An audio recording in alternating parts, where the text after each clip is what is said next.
조인섭 변호사의 상담소.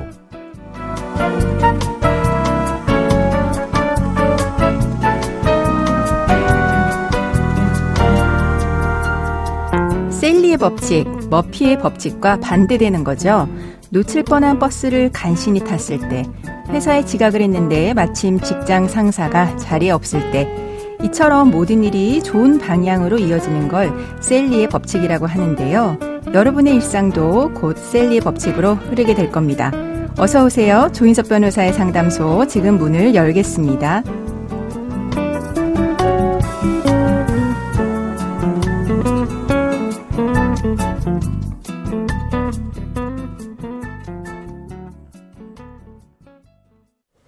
당신을 위한 로하우스 조담소 신고은 변호사와 함께합니다. 안녕하세요. 안녕하세요. 법무법인 신세계로의 신고은 변호사입니다. 오늘의 고민 사연은 어떤 내용일까요?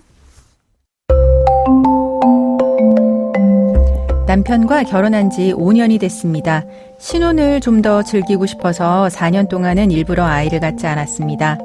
그러다 아기가 생겨서 얼마 전에 낳았는데 육아는 상상 이상으로 힘들더라고요.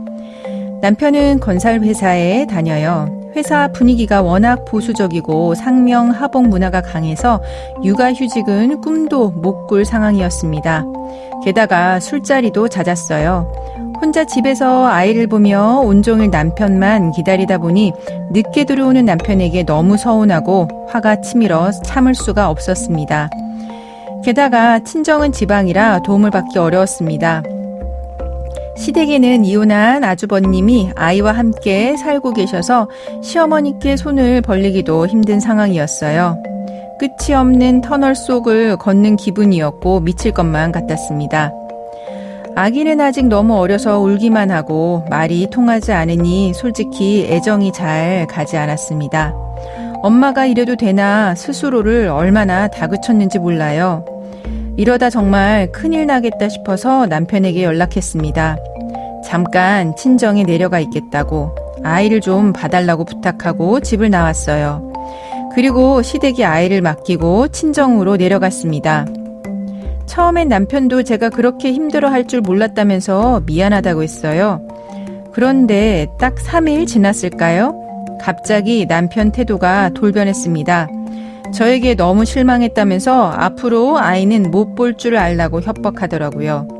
그제야 정신이 번쩍 들었습니다. 내가 무슨 짓을 한 거지 후회가 밀려왔어요. 급하게 집으로 돌아갔는데 남편은 제 짐을 다 싸놨더라고요. 아이는 시댁에 있다고 했어요.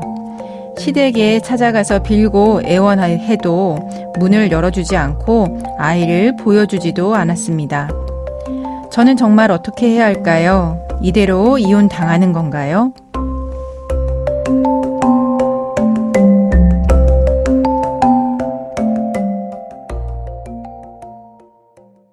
조인섭 변호사의 상담소, 육아에 어려움을 느끼다가 결국 남편과 사이가 안 좋아진 분의 사연이었습니다. 사연을 들어보니까 사연자분은 산후 우울증을 앓고 있었던 게 아닐까 하는 생각이 드는데요. 남편과 차분히 대화를 시도했으면 어떨까 하는 좀 아쉬움도 있긴 합니다. 네, 육아 고충에 대해서 남편분하고 상의하고 같이 해결하려고 하셨으면 참 좋았을 것 같다는 생각이 듭니다. 네, 근데 현재 상황은 어쨌거나 이제 일은 벌어졌고요. 이런 상황에서 남편이 이제 이혼 청구한다면 인용될 수 있을까요? 이제 사연자분의 남편분은 사연자분이 육아 고충으로 인해서 잠깐 아이를 맡겨두고 친정에 내려가게 된 일을 가지고 문제를 삼고 있는 것 같습니다. 네, 그렇습니다. 근데 이 정도의 사유만으로는 우리 민법에서 정한 재판상 이혼 사유로 인정된다고 보기가 어렵습니다. 네. 또 사연자분이 그렇게 정신적으로 몰리셔서 친정으로 내려가게 되기까지의 일도 종합적으로 판단을 해봐야 할 텐데요. 네. 남편분이 아무리 외벌이라고는 하지만 전혀 육아에 도움을 주지 못했고 매일같이 야근, 회식 등 술자리로 인해서 집에 또 없으셨고 주말에도 육아에 힘쓰지 않았다면 오히려 사연자분보다 남편분의 잘못이 더욱 크다고 보입니다. 네. 이런 경우 남편분이 이혼 청구를 하신다고 해도 사연자분이 이혼을 원치 않는 이상 이혼 판결이 내려질 가능성은 낮습니다. 네, 그렇군요. 그러면 지금 상태는 이혼은 하지 않은 상태예요. 근데 남편이 아이를 보여주지 않고 있습니다. 현재 상황에서 사연자분이 남편을 상대로 면접교섭권 요구할 수 있을까요? 사실 우리 민법이 정하고 있는 면접교섭권은 이혼을 전제로 하고 있습니다. 그렇습니다. 이혼 시 자녀를 양육할 사람을 정하게 되는데 이때 양육하지 않는 쪽에게 자녀와 면접교섭을 할 수 있는 권리를 줍니다. 때문에 원칙적으로 이혼을 하지 않은 상태에서는 면접교섭권이 발생할 여지가 없는 것이죠. 네. 그러면 이대로 별거 기간이 길어지게 되면 사연자분 계속 아이를 볼 수 없는 걸까요? 꼭 그렇지는 않습니다. 서울가정법원은 혼인 중의 부부가 이혼하지 않은 상태에서 별거를 하는 경우 자녀를 양육하지 않는 부부 일방에게 자녀에 대한 면접교섭권을 인정한 사례가 있습니다. 네, 그러니까 이혼하지 않고도 면접교섭을 인정한 사례가 있다는 거죠. 네, 맞습니다. 서로 부부 사이로 이혼하지 않은 상태에서 일방이 이제 이혼 소송을 제기했다가 기각을 당한 사례였거든요. 네. 그런데 이후에도 서로에 대한 감정이 악화된 상태여서 별거를 하고 있었고요. 이때 자녀를 양육하지 않는 어머니 쪽이 자녀들을 면접교섭하는데 현실적으로 어려움이 있다라고 하시면서 부부간의 협조 의무를 규정한 민법 제826조 그리고 면접교섭권에 관한 민법 제837조의 1을 유추 적용해서 면접교섭을 할 수 있다고 판단한 사례입니다. 네, 그렇군요. 그러면 면접교섭 이외에 사실 사연자분이 거의 독박 육아를 하다시피 한 상황인데 남편과 이제 상의 없이 집을 나가는 바람에 남편이 아이를 안 보여주고 있는 거잖아요. 이거를 혹시 뭐 미성년자 약취유인죄 이런 걸로 이제 고소를 할 수는 없을까요? 이혼 소송을 대비해가지고 상대방이 자녀들을 자기가 키우겠다라고 하면서 데리고 나가버리는 경우가 종종 있는데요. 네. 이럴 때는 상대방을 미성년자 약취유인죄로 고소하는 것을 고려해 볼 수 있습니다.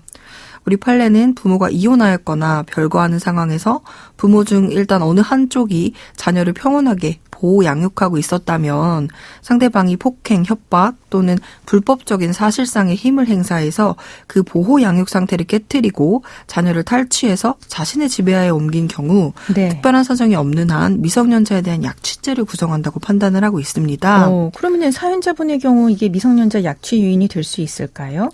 근데 이제 사연자분의 경우에는 남편이 아이를 일방적으로 데려가 버린 게 아니었습니다. 그렇죠. 사연자분이 직접 시댁에 아이를 맡기고 나오신 부분이기 때문에 네. 이후에 남편이 아이를 보여주지 않았다고 해서 네. 자녀를 탈취했다고 할 수는 없을 것 같습니다. 네, 그러면은 결국 이제 면접교섭을 청구해서 아이를 보시는 수밖에 없고 형사상 미성년자 약취유인죄 이런 거 고소는 되진 않겠네요. 그럼 지금까지 상담 내용을 정리해 보자면 사연자분이 잠시 집을 나간 것만으로는 이혼 사유는 부족합니다. 또 남편도 이제 귀책 사유도 있기 때문에 이혼 청구는 남편이 제기한다고 하더라도 인용이 될 가능성은 낮습니다. 현재 상황에서는 이혼하지 않았기 때문에요. 원칙적으로는 면접교섭이 발생하지는 않지만 이혼하지 않는 상황에서도 서울가정법원 같은 경우는 면접교섭 인정한 사례가 있습니다. 네, 그리고 아까 말씀드렸다시피 사연자분이 직접 시댁에 아이를 맡기고 나오셨기 때문에 남편을 미성년자 약취유인죄로 고소하는 거는 어렵다고 정리해드렸습니다. 지금까지 법무법인 신세계로의 신고은 변호사와 함께했습니다. 감사합니다.